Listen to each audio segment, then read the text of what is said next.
Podcast. My name is Ben. And I'm Clint Eastwood. All right, we'll go with it. How you doing, Clint? Doing good. All Doing right. real good. Well, me and Clint are really glad to have you with us tonight as we explore the topic of time travel anomalies, accidental time travel, time slips. I haven't quite decided what we're going to go with yet for this one, but that's what we're talking about. Jake, how you doing tonight, buddy? Well, I just want to do a announcement real quick. So you know the reason why no superheroes are named Clint, like any of the comic book heroes? Why? Hawkeye's name is Clint. Is it? Yes. He's not old enough. Oh. Like way back. It's a macho name, but the L, like the old-timey print in the comics, the L and the I would bleed together, and it would not look like Clint. Ah. That happens if you write it in cursive on a cake as well. I want to be Clint on my birthday. Well, alrighty then. All right. So, How are you? I'm doing okay. How okay? Doing okay. Still got this stupid cold. I can't get over it. So, if I sound a little bit funny or I start hacking, just give me a break, all right? You probably just need a big old smooch right on the head, right on that shiny dome of yours. That might do the trick. I might be there for Thanksgiving, so I got you, boo. You know where I live. I know. We're doing it the day after Thanksgiving, too, I think, so. Because everybody's got to Doing work. it?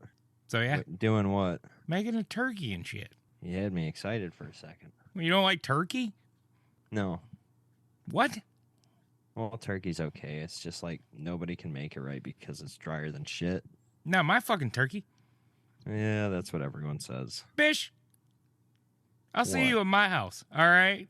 All right. You can try some of the juiciest, tenderest turkey tits this side of the fucking Mississippi, all right? I do like turkey tits. Who doesn't like turkey tits? Vegans. They're not real people, though.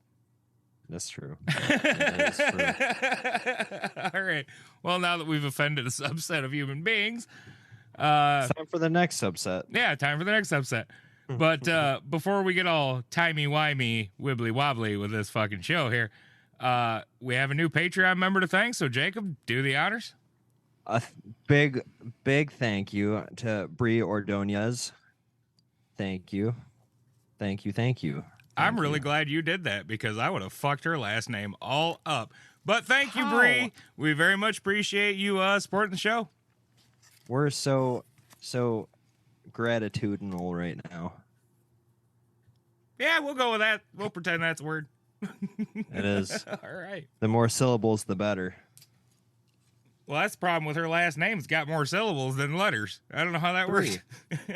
3 syllables, like my last name. Your last name is 48 feet long if you write it out in small print. Yeah, but don't say it. Do not say it, Benjamin. It's people who gotta avoid knowing my last name on this.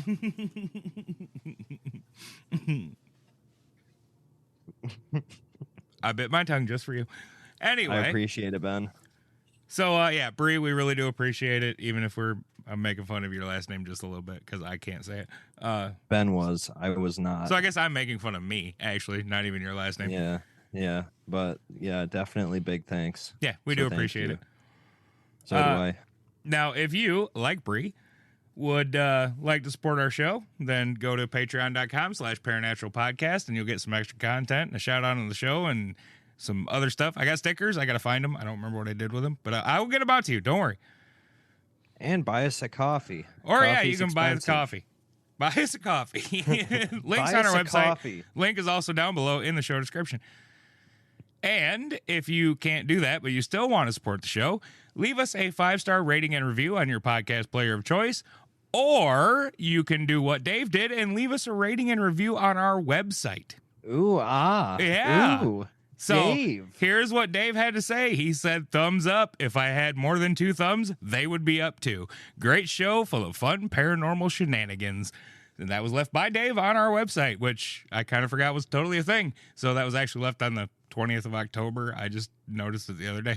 Well, I'm 3 gnomes in a trench coat, so Yep, 3 gnomes in a trench coat. ask anyone who thinks they know me. I'm a vampire, though. So you're 3 pale gnomes in a trench coat. That's right, with sharp twofers. So yeah, anyway, I guess that's an option. And don't forget, no matter how any of those you do, tell a friend about the show. That really does help us grow. It's been helping us grow a lot lately, and we owe that all to you guys spreading the word. So, And I'm gonna keep saying this until it happens more. But like ideas, people, ideas. Give us ideas. You want to hear something? We will do all the research. You just gotta tell us an idea. yeah, absolutely. And if you do have an idea that you want to tell us about, you can reach us in our Facebook group. It's Paranatural Podcast on Facebook. You can get us through our website, which is paranaturalpodcast.com. There is a contact section. There is a voicemail. You can leave us a voicemail if you want to just. I forgot about the one we had. Yeah, that was pretty funny. And you can reach us directly via our email, which is paranaturalpodcast@gmail.com. So there are lots of ways. We're on Instagram. I'm on Twitter, even though I don't twit. We're on there. You can still get a hold of us on there if you wanted. So yeah, all the socials, email, website, tons of ways to get a hold of us. Message in a bottle. Message in a bottle, right Smoke in the signals. sky. Smoke signals. We got this. Rent an airplane. Do the cute little message in the sky. I love Paranatural Podcast. Yes, Yep. please do. Yeah, that would definitely. So Ben, you wanna pitch your other idea for Patreon members? Oh, I'm not sure it's legal. Oh, okay. We're gonna pimp Jake out on the Patreon. He's a big, pretty, single Nordic fella. So, Good luck, everyone. You're gonna need it. like $500, and we'll pimp Jake. Well, out that's to- nicer than what you said. You said like $10 last week. Well, that was my price. Oh, no, your price is $9. All right, 10% discount. 10% off. Yeah. 10% off. All right. All so right. time shenanigans. Yes, Jacob, would you like to slip into something a little more paranatural? Hang on, my shirt's around here somewhere. Hey, all right. Mine's behind me. I was wearing it the other day. Who is that else behind you? God knows. No, TV. TV. So if this is like a newer episode, I'm not sure if we've explained this yet, but we do say it a lot on the show. Yeah. So here's what happens. It's one of those weird things. We chalk it up to a paranormal event to say the God's honest truth. Every fucking time we start recording, the television in Jacob's bedroom just turns itself on. It does not do this at other times. Nope. It is only when we record. Or right before we Or record. when we're bullshitting, whatever. It's when the two of us are talking, it will Yep. just randomly turn itself on. So if you hear us mention the TV, that's what's going on. It's fucking weird. I'm gotten real used to it. That's how we know when it's time to start the fucking show. Yeah, it's like, all right, enough of the bullshit. Come on. Come on, guys. I want to hear about some ghosty stuff. I want to hear about my kin. Yeah, the ghost wants to hear about his kin. So anyway, now that we have the ghost in the room, we can get started. Thank you. Thanks, Mr. ghost. The ghost. Ghost guy, TV ghost guy, Or female ghost. Or not biased. ghost girl, whatever you are. Non-binary ghost friend. That was a different time back then, Ben. You don't know when he died. She died. It died. They died. Oh, Them died. yeah. It's they them. I don't know what they are. I try, but I can't keep up with it. And there we've offended another subset of fucking people. Jesus I told Christ. you we were going to. Boy, howdy. Anyway, so the idea for this episode actually came from my girlfriend, Leilani. Woo! She was watching a show on Netflix called Manifest, which, no spoilers, but the show starts out, the first episode is these people take off on a plane in Jamaica, and they run into some turbulence, and they land, and it's like 5 years later, or 5.5 years later. I can't remember exactly what she asked, but it was something like, do you think that could really happen? Which jogged my memory about the story of Bruce Gernon. You ever heard of this guy? Oh, yes. Okay. So I gave her a very broad overview of the story. And tonight I will give you, dear listeners, a Cliff Notes version. But if you want to hear the full story in all of its glorious detail and hear it directly from Bruce Gernon himself, then I would recommend looking up the podcast Astonishing Legends, which is where I heard this story first, and listen to their episode titled Electronic Fog. So he tells the whole story there with all of the like plain gibberish, and they got like a map on their website and stuff that you can follow along with. It's kind of cool, but I'll give you the abridged version. Yes. I also forgot to mention this episode is sponsored by Sock and Boppers. More fun than a pillow fight. We don't have sponsors. Oh, yeah. We have to have listeners before we can get sponsors. Well, Sock and Boppers are more fun than a pillow fight anyways. I imagine they are. Okay, continue. So anyway, here's the story of Bruce Gernon. On December 4th, 1970, Gernon, with his father acting as co-pilot, and a business partner of theirs took off from Andros Islands in the Bahamas on what is roughly an hour-and-a-half flight to Palm Beach, Florida. So that puts them right in the Bermuda Triangle, in case you're playing along at home. The weather that day over Andros Islands had been kind of rainy, but by 3 p.m. when they took off, the skies were beginning to clear. It was still a little rainy, but not that bad. So because of the rain and the storm, Gernon was flying at about 1,000 feet of altitude until he passed Bimini and saw the edge of the clouds out over the open ocean. So he saw the edge of the storm, and he started to ascend and saw like this real weird looking dark cloud kind of hovering. And it was like 500 feet over the ocean, you know, whatever. And he said it looked harmless. He wasn't really worried about it, but it was directly in his flight path. So what he did was what any pilot, I guess, would do, and he tried to like go over it, right? So he like went up in altitude, tried to go over this weird cloud. He gets up over it and contacts the airport in Miami to log his flight plan and get a weather report, which the weather report said pretty much clear, maybe a pop-up storm here and there, which is nothing unusual for that area. And Bruce was he was 23 at the time and had made this flight like a dozen times. He was a very experienced pilot. He'd been flying since he was 17. So, you know, a few storms here and there was nothing for him to worry about. So he's flying up over this cloud, and he notices all of a sudden that the cloud is starting to grow very rapidly.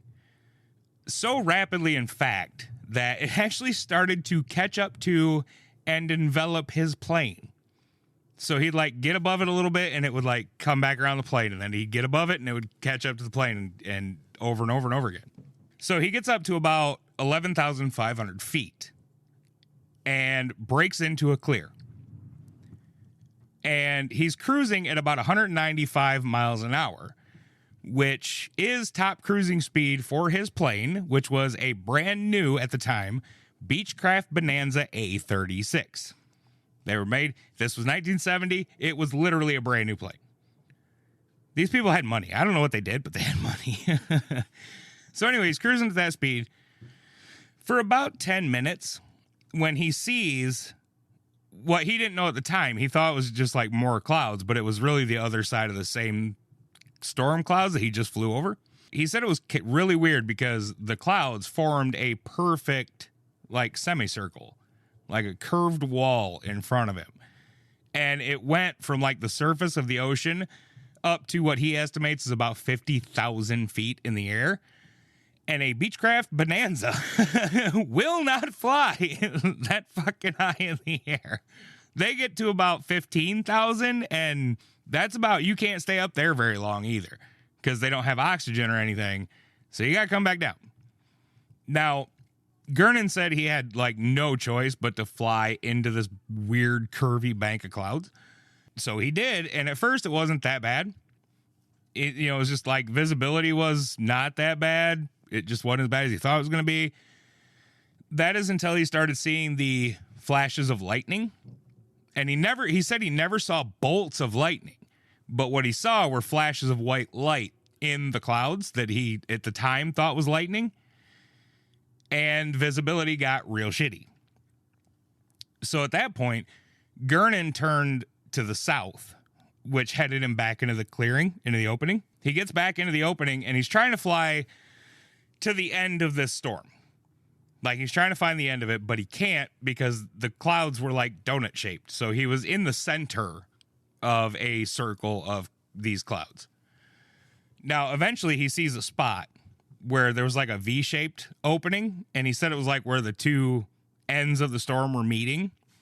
So he, like, guns the plane up to as fast as he redlines it and heads for this opening. Now, as he flies into this V-shaped opening, this opening becomes a tunnel. So it closes in over top of him, and then it starts to narrow down around his plane. So now it's becoming a tunnel around him and closing. So he's got the plane just pegged as hard as it'll go, which is 220. And he's trying to get through this opening before it closes on him because it's like freaking him the fuck out. And he barely made it out before the tunnel shut. Like, his wings were brushing the clouds, he said. So it was like less than 30 feet. So he gets out, he tries to get his bearings, but the plane was covered in like this weird kind of fog stuff. So he couldn't see. And all of the instruments were malfunctioning. Now, again, like I said, this was a brand new airplane. The instruments should have been fine, but they were fucking going haywire. So Bruce reaches out to Miami and says something like, "Hey, we're fucking lost. Can you find us on radar?" Now, he should have been, according to his calculations and time in the air and speed and all that, something like 90 miles east of Miami. And he tells the radar guy this, but the radar can't find him. Like, the guys in Miami are like, "Yeah, we can't find you." And Gernon's dad freaks out and gets on the radio, and he's like, "What do you mean you can't fucking find us? We got this brand new fancy transponder. It's supposed to let you find us."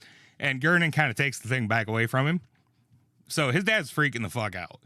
Gernon's trying to keep cool.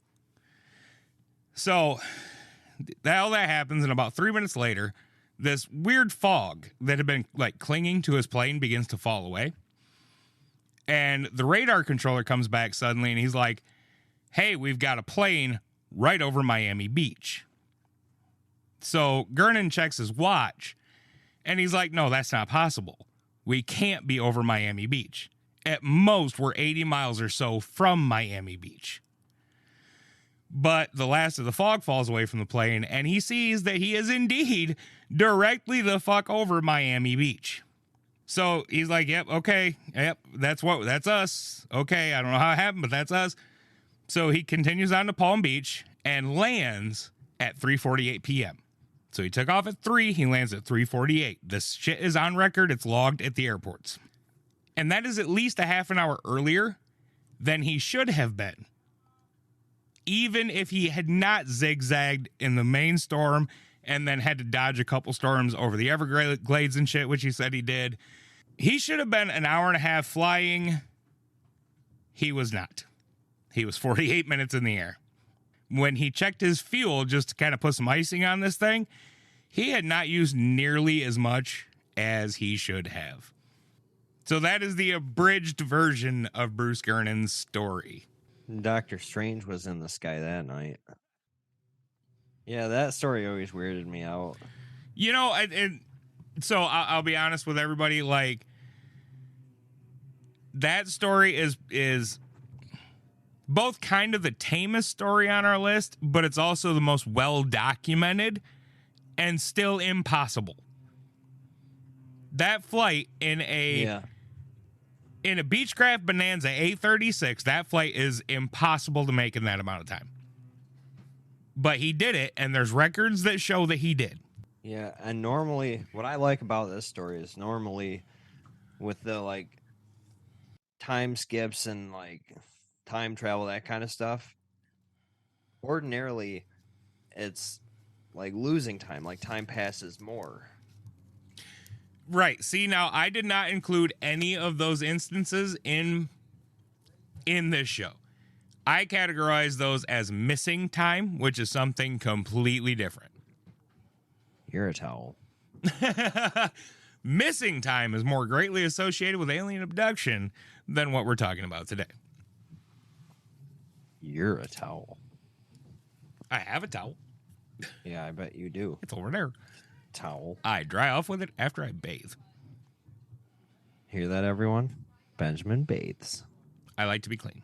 By the way, if you hear all the ruckus coming from my end of this episode, the kids are upstairs. And apparently, you know, they just decided when I'm going to record a fucking podcast to run the goddamn vacuum. This house is completely silent until I hit that fucking red button right there, and then it just goes to hell. So, you know, hey. Well, if it makes you feel better, it's barely hearable on my end. Well, that's good to know, but it's going to drive me insane when I edit this. Anyway. So That floor's got to be getting clean. Motherfucker, it should ought to be. The room ain't that big. It definitely should ought to be. Anyhow. So Mr. Gernon's was not the only airborne time slip that I found. Son of a bee? I know, right? So this one occurred to Mr. Sir Victor Goddard in the year 1935. I fondly remember that year. Do you? A lot happened. Sir Victor Goddard was a wing commander with the Royal Air Force. He flew from his home base in Andover, England, to Edinburgh, Scotland. During this particular flight, he passed over a dilapidated airfield in Drem, Scotland. The buildings of the airfield were falling the fuck down. Foliage had reclaimed the roads, the runways, everything, and there were cattle just grazing where this airfield used to be. All of this was exactly as it should be, because the airfield at Drem had been built during World War I and abandoned shortly thereafter. Now, a few days later, on the return flight, Goddard encountered something very strange. First, it was a storm, and the storm appeared just out of nowhere, and it was high winds, torrential rain, and yellow clouds. Clouds, for the record, are not generally yellow. Just so you know. Unless you pee in them too much. Correct. Now, because of the storm, Goddard became kind of disoriented, and you have to remember, this is 1935. They did not exactly have any high-tech equipment back then. You had a compass, you had a watch, and you had a plane. And that was pretty much how you found your fucking way around, okay? It's called Dead Reckoning. That's how they used to fly. They had a compass and a watch. They knew how fast they were going. They would time it. That was pretty much how you did it. And that's how you knew where you were. Mm-hmm. So anyway, he's got nothing. And he becomes disoriented. And the plane's kind of hard to control because, again, these are just like fucking matchsticks with propellers. All right? They don't handle too well in the goddamn storms. You know, this is 1935. So what he did was the same as I guess any pilot does. He tried to climb in an attempt to get over top of the storm. But the yellow clouds didn't seem to have any sort of an end, and the storm began to soon overpower his plane and was pushing him down towards the ground, until suddenly the clouds broke and he was in the clear. Now, off in the distance, once he hit the clear, he could see Drem Airfield. So again, just to get his bearings, because he didn't have a whole lot to fucking work with, but he knew Drem Airfield, he went towards the airfield, so that he could reorient himself by the airfield. He flies towards it, and as he approaches, he notices that something is real fucking different about Drem Airfield. First off, it's like bustling with activity. The buildings are completely new. They're rebuilt. There were 4 planes on these pristine, brand new runways. One of the planes he didn't even recognize. It was a monoplane that was painted bright fucking yellow. The Royal Air Force did not, in 1935, paint their planes fucking yellow. They did not have a monoplane like the one he was looking at. He could also, as he got closer, see the mechanics on the ground, and the mechanics were wearing blue coveralls. This too was strange because the Royal Air Force mechanics were issued brown coveralls, not blue. So he's like, what the fuck? But he didn't really have a lot of time to think about it because he was flying as fast as he could, trying to get back to his base. And he flew right back into the goddamn storm. Right? So it was like kind of surrounding this area. This time, though, he managed to keep better control of his plane and whatever, and he eventually landed back at Andover. And he started telling people, like, about what happened, what he saw. Because to him, it was just like, how the fuck did they rebuild Drem Air Force Base this fucking quick? And they're all like, dude, nobody's been out there. What the fuck are you talking about? So he shut the fuck up about it for a long time. There's record of what he saw, but he didn't say much else about it after his initial, like, asking questions or telling people, right? Now, here's the kicker. In 1939, the Royal Air Force began painting their training planes yellow and had adopted a new monoplane called the Magister, which exactly fit the description of the plane Goddard had seen.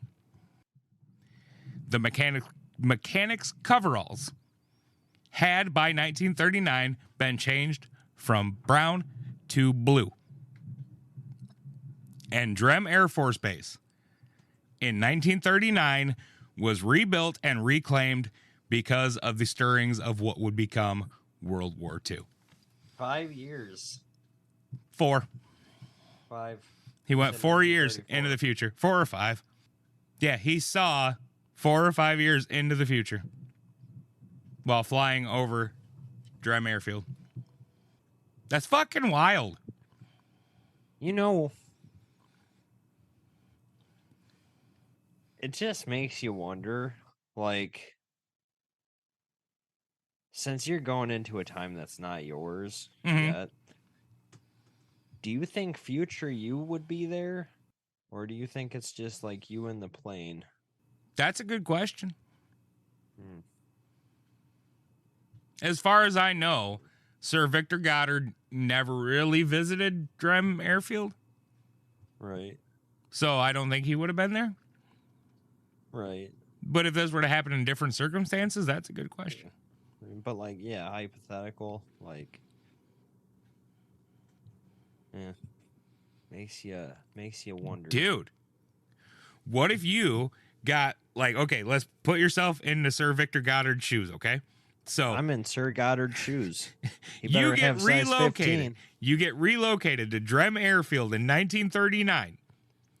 And you see the yellow plane and the blue coveralls and the new buildings, right? And you remember seeing what you saw in 35. So you go out and wave at yourself as you go by. Shoot a quick little text while you're piloting. Yeah. To you. Yeah. Hey, hope you still have this phone number. Oh, that'd be trippy. That would I'm pretty sure that would cause the universe to implode or something. Well, maybe it's one of those self-correcting time loops. Maybe. One of them's going to die. Maybe that's why you never hear about it happening. Unless it was like an alternate universe type thing. Where they, like, Drem Airfield never, like, went down, and that's the colors they always had. And then our universe just kind of copied. wound 'Cause up in we're that same not pattern. Original. Maybe. Maybe. That could have happened. Maybe. You never know. I don't pretend to know what the fuck is going on with any of these stories. I only pretend to know the ones that I tell firsthand. I don't even pretend I know what the fuck's going on with them most of the time. Oh, when I say Gage runs like a bitch when there's a dog man around, that's true. Hi, Gage. Yeah, hi, How Gage. you doing, Love buddy? you, bitch. Next time, don't run. Anyway. There's strength in numbers, dickhead. Strength in numbers. Yeah, the strength is he's going to outrun the numbers so they get eaten first. He ain't outrunning me. Pretty sure Never he did. has, never will. No, he did not. I caught up to him real quick. So you ran like a bigger bitch just later. I am a late chicken shit, yes. You ran like a faster bitch just later. I ran like a more scared bitch. Fucking Shaggy dude it the fuck out of there. There's another anomaly. How is a full-grown Great Dane the same speed as a stoner guy? That stoner was real fast. Especially with how much he ate, never gaining You a know, pound. I never noticed until now, and our audience will not understand this at all because this is an audio medium, but with the right facial hairdo, you would look a lot like motherfucking Shaggy, bro. I get told that a lot. I just got like probably the best compliment ever paid to me at work the other day. And that compliment was, I was told that I look like Wesley from The Princess Bride. yeah, a little. Way more like Shaggy, though. You're a towel. So, these time slip things don't just happen to pilots. Yeah, I know it's hard to get back on track with this shit. Ooh. Ooh. Okay. Yeah, we had a major derailment. I learned some valuable information. Yeah, in case this doesn't make any sense. I might have edited that part out, but we had a serious derailment a minute ago. Oh, don't edit it. It was funny. We'll see. Maybe I'll put it at the end. Okay, deal. So stay tuned at the end. There might be something funny in there. Anyway, time slips, not in the air. So a famous one occurred on December 10th, 1901 to Charlotte Ann Moberly and Eleanor Jourdain. These two ladies were touring Paris, and they decided to visit the Palace of Versailles. Now, according to the ladies, the palace was less than impressive, so they decided to tour the gardens and go to the Petit Trianon. For everyone who doesn't speak French, that is a French whorehouse. No, it's a fucking river. Nope. Have you ever been to France? No. Well, I ate French food once, so I would know. Oh, is that what makes you an expert? Escargot. Gross. I'll eat anything 4 or 5 times. It's fucking chewy. Wrong chewy. Anyway, the ladies were trying to go to this place, and they found out it was closed to the public. So they tried to head back the way they came, but they got lost because they had a guidebook and everything, and apparently couldn't follow it. And they missed a turn. So at this point, Moberly said she saw a woman who was shaking a white cloth out of a window. And Jourdain recalls seeing an old deserted farmhouse with a really, really old plow out front. Now, suddenly, both women claimed that they were overcome by a feeling of oppression and dreariness. They asked for directions from men that they took to be palace gardeners. Moberly described the men as, quote, very dignified officials, dressed in long grayish-green coats with small, three-cornered hats, end quote. Now, I'd just like to pause here and tell everyone that in 1901, nobody was wearing tricorn hats anymore. That stopped in like the early 1800s at the latest. I'm thinking, like, early 1800s like era. Yeah. It was big in the late 1700s. Think Revolutionary War, pirates, all that stuff. So now Moberly went on to describe how she felt like the atmosphere had changed. She couldn't put her finger on it at the time, but she said later that, quote, everything suddenly looked unnatural, therefore unpleasant. Even the trees seemed to become flat and lifeless, like wood worked in tapestry. There were no effects of light and shade, and no wind stirred the trees, end quote. 17 to late 1800s. That was a dreary time. Early 1800s. Kind of was. So the ladies went in the direction that the men had told them to go and reached the edge of a wood. There they saw a man sitting beside a garden kiosk wearing a cloak and a large hat. The man looked at them, and they saw that his face was heavily marked by smallpox.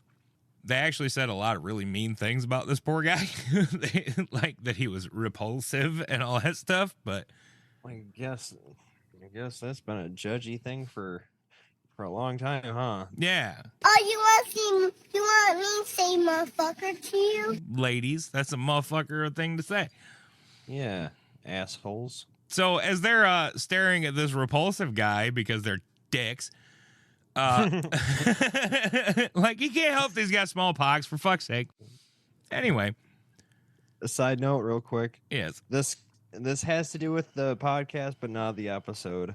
I was told by a fan of ours that you say dicks so much. You call everyone dicks, and it is true. It is. They're dicks. That's true. They're dicks. Anyway. Especially these terrible ladies. Yeah, they're not very nice people. He didn't mean to get smallpox. They're horrible, judgmental or even big people. pox. Right. Yeah. Or even medium pox. Acute pox. So anyway, another guy approaches them and shows them the way that they want to go. And they go that way, and as they're crossing a bridge, Moberly noticed a lady sitting on the grass and sketching. She said the lady was wearing a light summery dress and a big white hat and had a lot of light-colored hair. Now, at first, Moberly took this woman to be a tourist, but noticed that the dress was very old-fashioned. She didn't notice the tricorn hats were old-fashioned, but she notices this dress is old-fashioned. Yeah. Well, ladies in fashion, go on. I mean, that's fair. Yeah. But later, she came to believe that this woman sitting on the grass and sketching was indeed the one and only Marie Antoinette. She is a famous cook from Kentucky, everyone. That's not true at all. Anyway. Well, okay, I'm not going to say that's not true at all, because there might be a Marie Antoinette who is a very well-known cook in Kentucky. I don't know that for sure. But that's not the one we're talking about. No. We're talking about Let the Meat Cake, all right? So, Let the meat cake. Eventually, the women get back to the palace, and they're directed around front where they joined another group of tourists. Now, they left the palace, they went home, and apparently neither woman commented on the strange adventure until a week later, when Moberly asked Jourdain if she thought that the place was haunted. So apparently she got thinking about these tricorn hats, and she's like, that might have been ghostesses. So the two decided to separately write down what they remembered and compared notes. And after comparing notes, they decided then to separate again and write full detailed accounts of the afternoon. And they did this while researching the history of the palace. That's how they concluded, somehow, that they had witnessed the events of August 10th, 1792, which was 6 weeks before the French monarchy was abolished and the king's Swiss guards were massacred. So I think that's where they got the Marie Antoinette and all that stuff. So they go back to the gardens many times after this incident and try to like retrace their steps and their exact route and everything else, but they couldn't do it. And they found like certain landmarks that they both remembered were gone. So like the bridge that they crossed when they saw Marie Antoinette, the kiosk the guy was sitting by with the smallpox, they couldn't find any of that stuff. It was gone. And that's pretty much their whole story in a nutshell. Well, they might have had great adventures, but they're still bitches. They're assholes. You dick! To both of them. Plural dick. I still have that button. I haven't used it in a while, but it's still there. A couple of phalli there. Yeah. Yeah. Yeah. Dicks. Dicks. All right. One more. 3 more. Well, there's 3 guys in it. I like where this is going.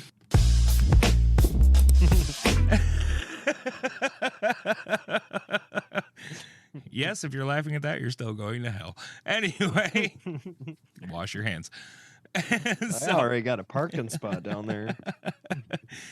So this last one happened in October of 1957. William Lang, Michael Crowley, and Ray Baker, in October of 1957, had a strange experience in Kersey, which is in Suffolk in the UK. The 3 15-year-old Royal Navy cadets were taking part in a map reading exercise. Yeah, in 57, you could join the Navy at 15. Fuck, it was a different time then, buddy. Yeah, that sounds like another well-known country that younger folks could fight. Well, I mean, so they were cadets. So that's kind of like ROTC. And yeah, that's about the right age. I guess so. You know what I mean? So Way to defend them. it happens, you know? Yeah. So anyway, this map reading exercise was pretty straightforward, right? The boys were to take a map and use it to navigate 4 or 5 miles of countryside to a designated location, then return and report what they had seen. Nothing too complicated, if you can read a map. If you can't read a map, you're going to wind up like the girls in the last story. Anyway, with tricorn hats. And catching smallpox. So anyway, the boys navigated the countryside like easily enough, and eventually they saw the village of Kersey in the distance. Now, at first, everything seemed normal. They saw smoke rising from the chimneys. They could hear the church bells, which were ringing out a call to some religious service or another. But as they descended into the village, everything went suddenly and eerily quiet. The bird song stopped, the breeze no longer rustled the leaves, and the church bells fell suddenly and eerily still. Lang would later recall that the foliage also seemed to change from the browns of autumn to the vibrant green of late spring or early summer. Now, the village itself appeared to be medieval. There were no cars in sight, and not a single wire could be seen running along or over the streets.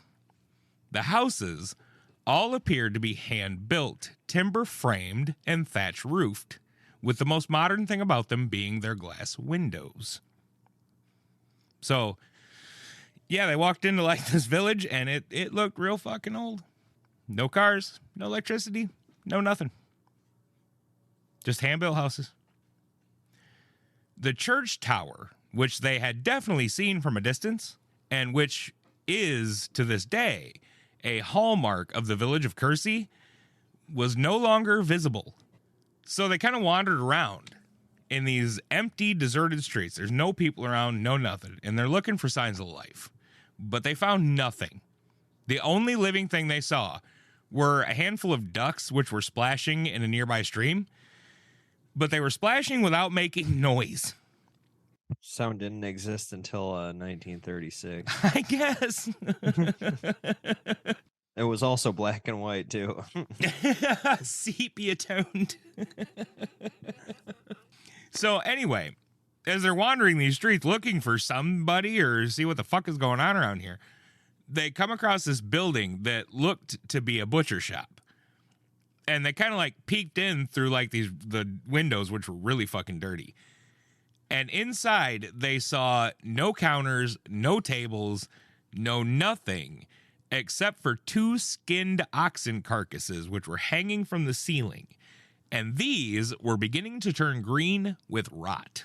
There were some bad oxes. Gross. Fucking green ox. Don't eat the green ox. Not even with eggs, okay? Green ox and eggs. Not even if Sam asks you to. Don't fucking do it. You'll get food poisoning. So anyway, they look in the butcher shop. They see this really weird shit going on. No furniture, no nothing. They look in the windows of a few other houses and saw pretty much the same thing, that these places were completely fucking empty.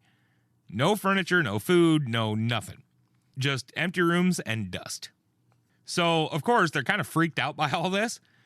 So they hightailed it the fuck out of the village.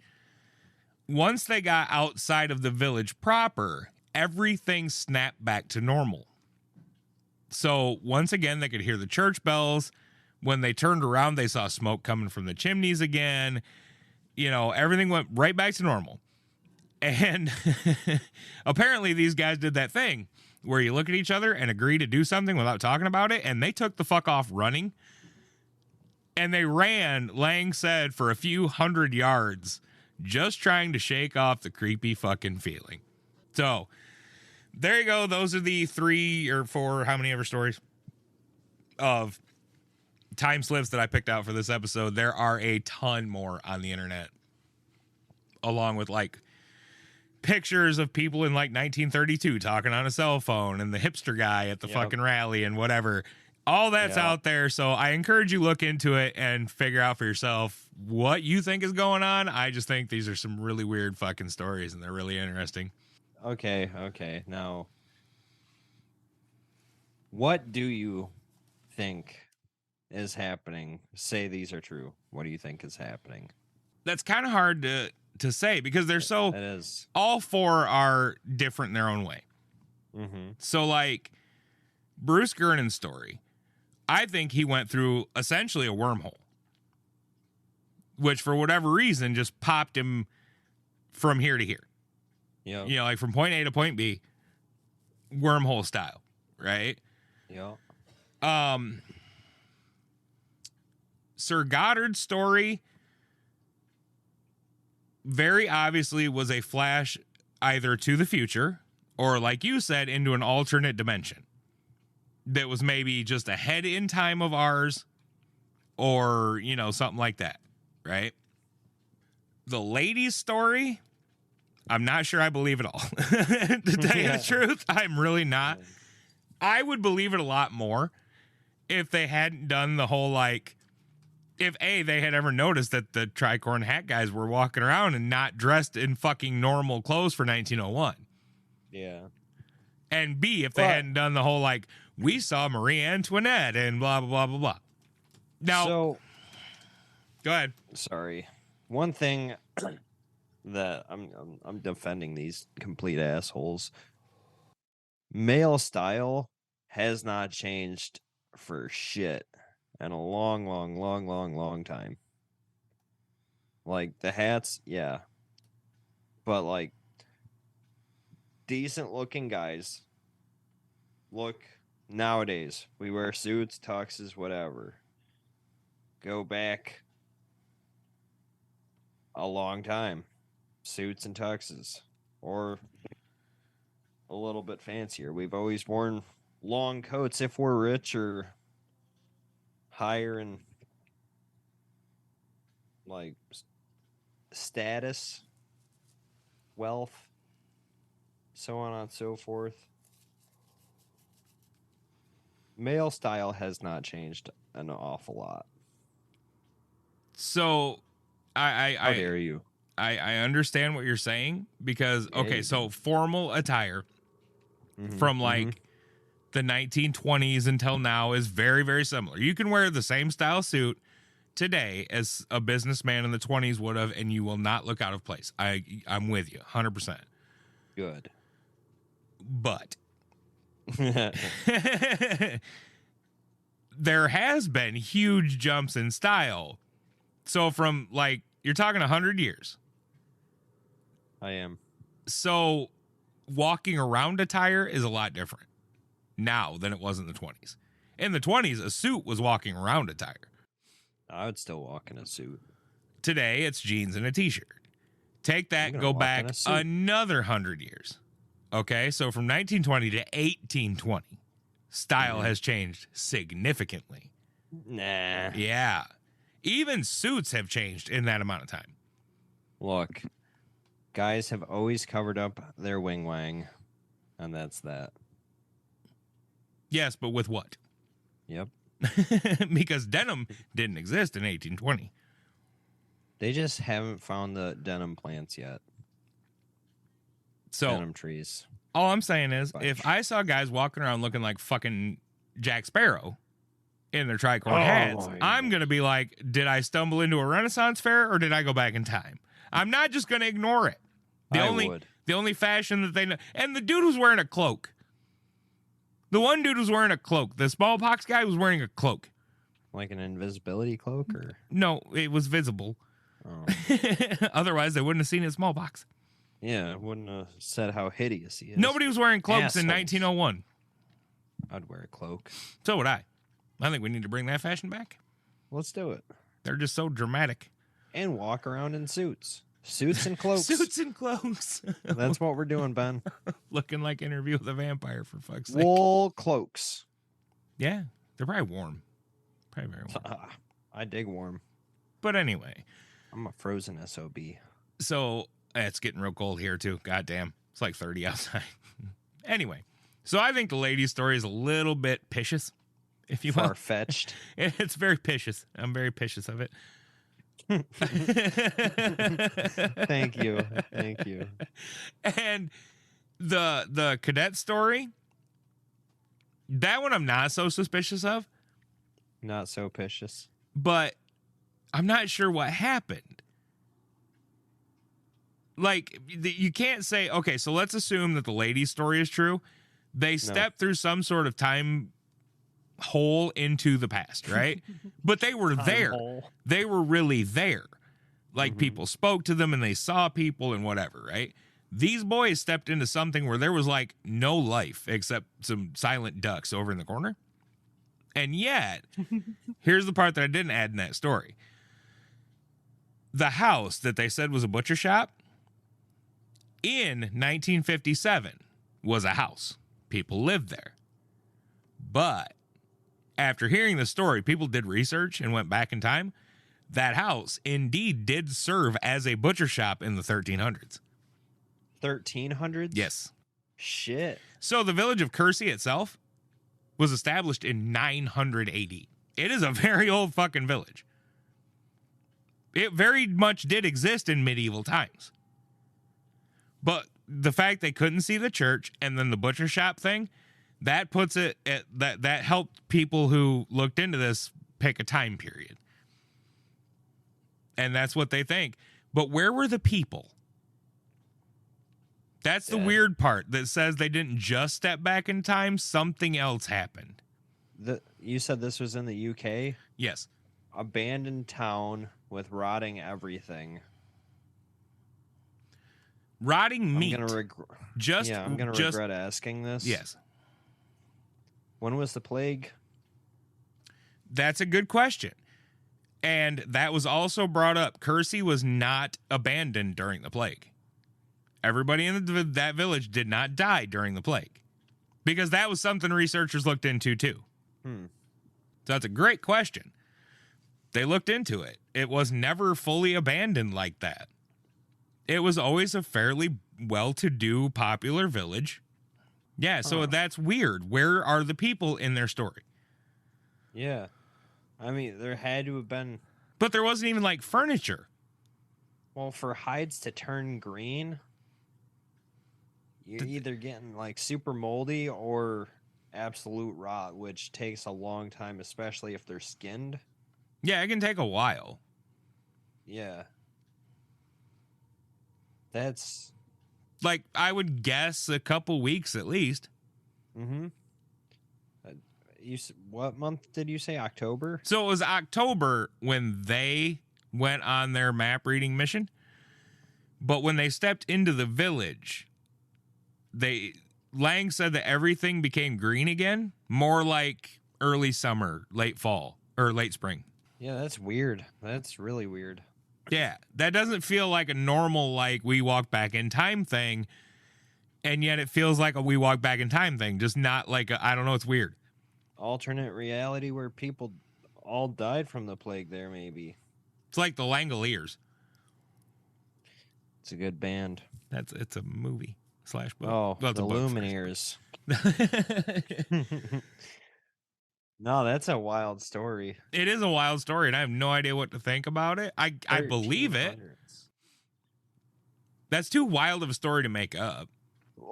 Especially with 15-year-old kids, I doubt they're so interested in 1300s history to like make this elaborate claim. Well, here's the other thing, okay? Two of those kids were from Scotland.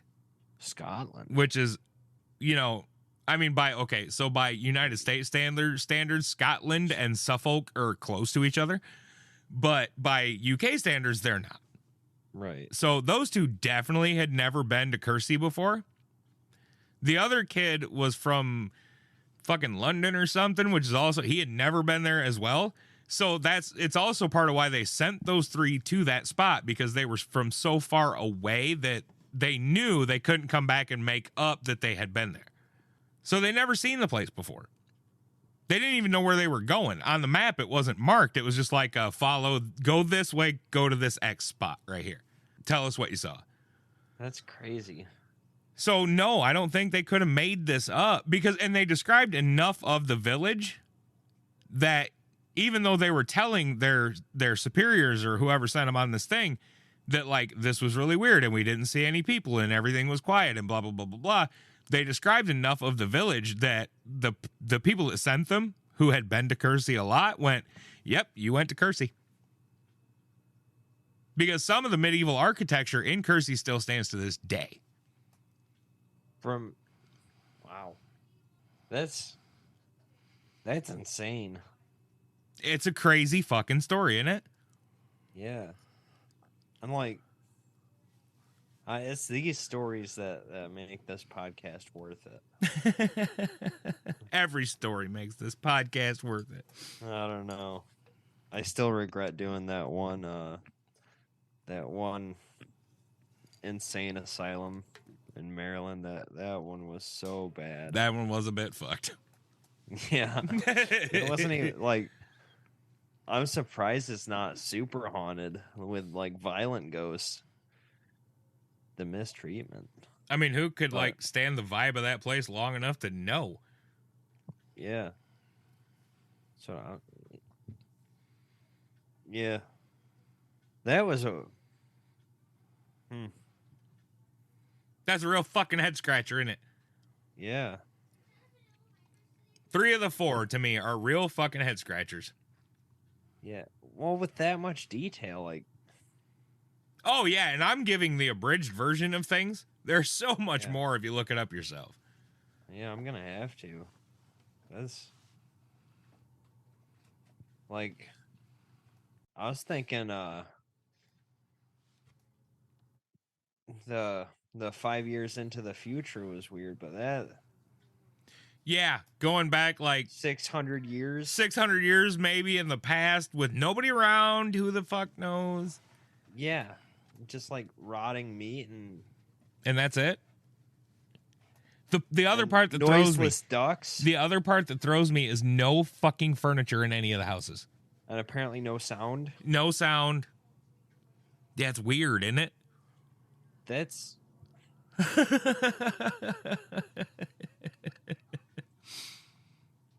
So it kind of like when you were saying that, it kind of made me think back to the asshole lady story. Yeah, there are some similarities, which how they were saying everything was like bland and just like And even Meh. even she said, like, the wind stopped and it wasn't stirring the trees really. Like, things were just weird. And the boys said the same thing. They had a really weird vibe. Yeah. So I don't know, maybe the ladies weren't fucking bullshit. Maybe they were just making up like Marie Antoinette just to sound fancy, but spice maybe it up. something really did happen to them. I could Yeah. believe that. Yeah, because their story is from 1901, Correct. and there's some similarities, but I don't that noise the soundless thing that Fucking weird, isn't it? it's so weird. Huh? Did they speak to each other at all when this was going on? Could they hear each other? You know, it doesn't say they couldn't, but I don't think it specifically said they could. Oh, actually, I've got a pretty solid idea of what happened. All right, hit me with it. Okay. Well, at least for the duck part. They were mutes. Duck quacks don't The echo. ducks were mute. Duck quacks don't echo. Do they not?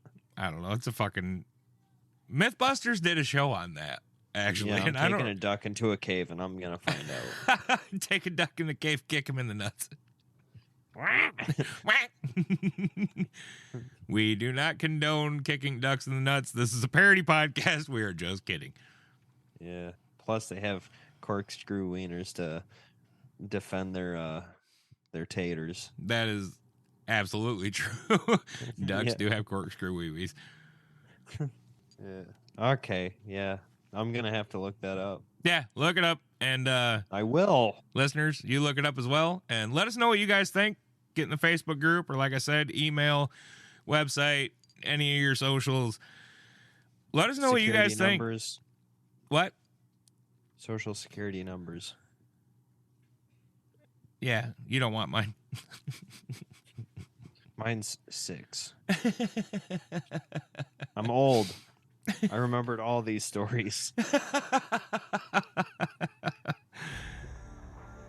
And on that note, I will say, as always, thank you so much for listening. Don't forget to tell a friend about the show. We love you, and good night. So much love to all the newbies. Love, love. Good night.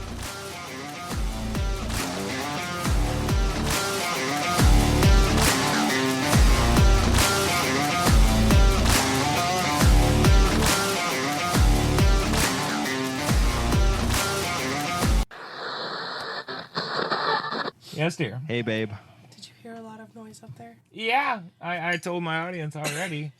How you Because- doing, babe? You see that red light? That means we're recording. Hey, babe.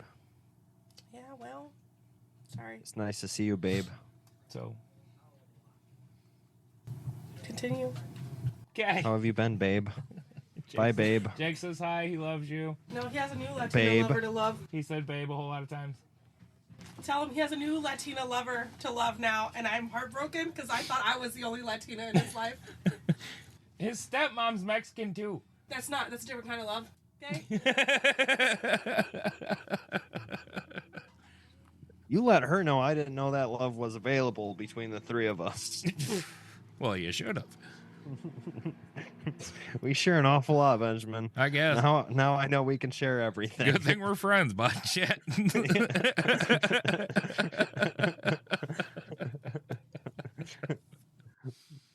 Oh, this is gonna be a fucking nightmare to edit. Why edit that? That was funny. I might leave it in. Who knows? You better not. You better just. You better not. You better not.